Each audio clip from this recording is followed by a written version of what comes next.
여기 이제 완전히 거무스름한 느낌이 나고, 게다가 이 임플란트까지 이제 영향을 주기 시작하는 그런 느낌까지 드는.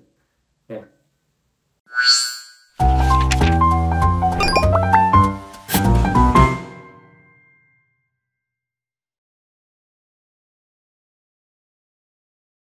안녕하세요. 평범한 동네 치과 의사 수정우입니다.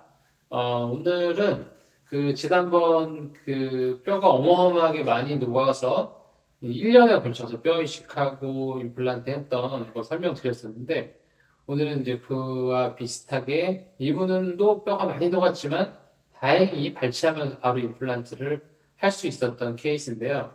이분은 오랫동안 이렇게 쭉 다니셨기 때문에 그 진행 사항을 제가 한번 보여드릴 수가 있어서 이 케이스를 보면서 그러니까 지난번 내용하고 어떤 공통 부분이 있는 걸 과연 무조건 놔두는 게 좋은 것인가라는 것에 대해서 한번 고민해 볼 필요가 있는 거죠. 근데 이분이 2020년에 이제 오셔가지고 이쪽만 보시면 돼요. 이쪽. 네.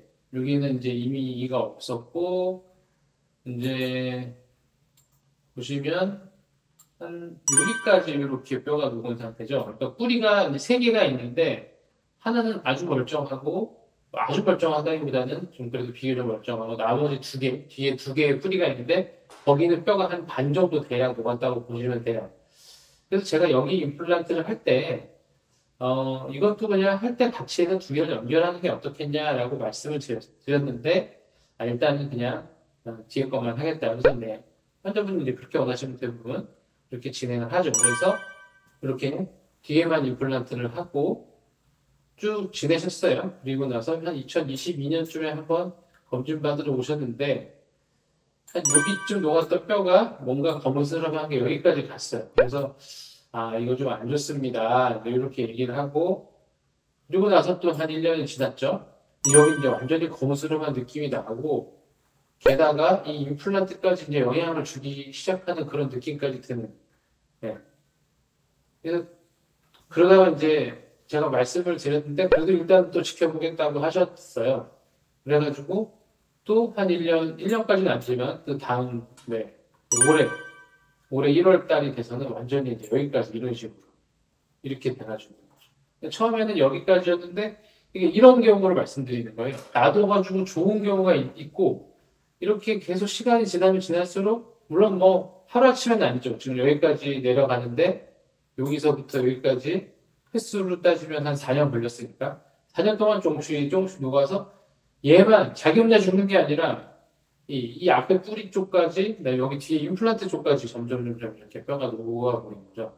그래서 이제는 더 이상 환자분이, 이제는 해야겠다. 이렇게 하셔가지고, 임플란트를 하려고 이제 다시 오셨어요. 근데 다행히 그래도 이분은, 지난번 케이스에서는 아예 뭐 어떻게 할 수가 없는데, 이분은 그래도 이쪽 뿌리가 좀 남아있어서 여기 뼈가 있어가지고 여기다 임플란트를 한번 계획을 해본 거죠.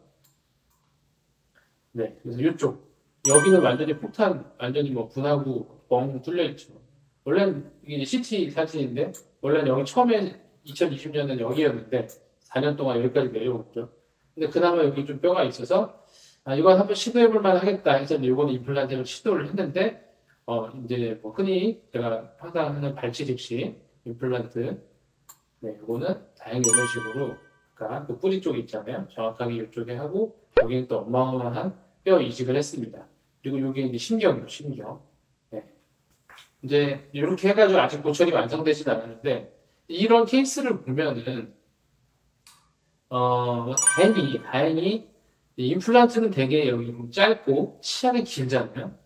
근데 이거보다는 임플란트가 길고 치아가 짧은 게 훨씬 유리하겠죠. 당연히 뭐, 공학적으로.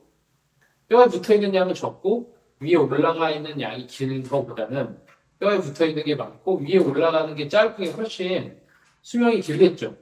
그런데 이거 결국에는 물론 4년 동안 자기 치아를 썼다는 건 있지만 뼈는 더 훨씬 녹았고 임플란트도 여기 결국엔 했고 결국엔 했고 더 빨리 하시는 분도 있어요. 더 빨리 나빠주셔서 이렇게 결국에 했고 요거 따로 요거 따로 임플란트 따로 해야 되잖아요. 근데 만약에 이 케이스를 4년 전에 했으면 여기도 뼈 좋은 데다가 임플란트도 이렇게 깊이 지금은 임플란트가 이렇게 깊이 들어가 있잖아요. 뼈가 많이 부어서. 근데 이때 쓰면 임플란트도 위치도 여기고 좀 더 긴 임플란트를 튼튼하게 할 수 있었고, 이제 이거와 함께 두 개를 연결할 수가 있었겠죠. 그러면 더 튼튼하겠죠. 두 개를 연결하면. 그러니까 뭐 장단점은 있죠. 어쨌든 내치한 좀 더 썼다는 장점은 있지만 그동안 뼈가 너무 많이 녹아서 최종 그 결과물이, 그러니까 그 결국에는 임플란트를 두 개를 하고, 임플란트는 뼈가 없으니까 되게 깊이 들어가고, 요 위치도 뭐 여기가 더 좋았겠지만 여기는 워낙 뼈가 없었으니까 이쪽으로 들어가고, 보철물도 두 개를 연결하지 못하고 따로따로, 물론 연결할 수도 있죠. 지금이라도 저거 뜯고 비용이 이중으로 드니까 일단은 따로따로 해야겠죠. 아무래도 여기도 마찬가지로 임플란트 길이는 짧고 치아는 이렇게 길게 들어가겠죠. 여기처럼 임플란트는 짧고 치아는 길게. 예, 이런 게 어쨌든 썩 좋지는 않으니까. 이런 걸 생각해 보면은 이제 지난번 영상에서 말씀드린 거와 같이 뼈가 어느 정도 눕기 시작했을 때는 어떨 때는 좀 과감하게 빨리 빼고 하는 것이 더 유리할 수도 있다. 다행히 이 케이스는 1년 걸리지 않고 이를 빼면서 남아있는 뼈가 우연히 운 좋게 남아있었기 때문에 저기다가 임플란트를 잘 넣어가지고 보철까지는 아직 진행하지 않았지만 진행했던 케이스 또 보여드렸습니다. 네, 오늘은 여기까지 하겠습니다. 감사합니다.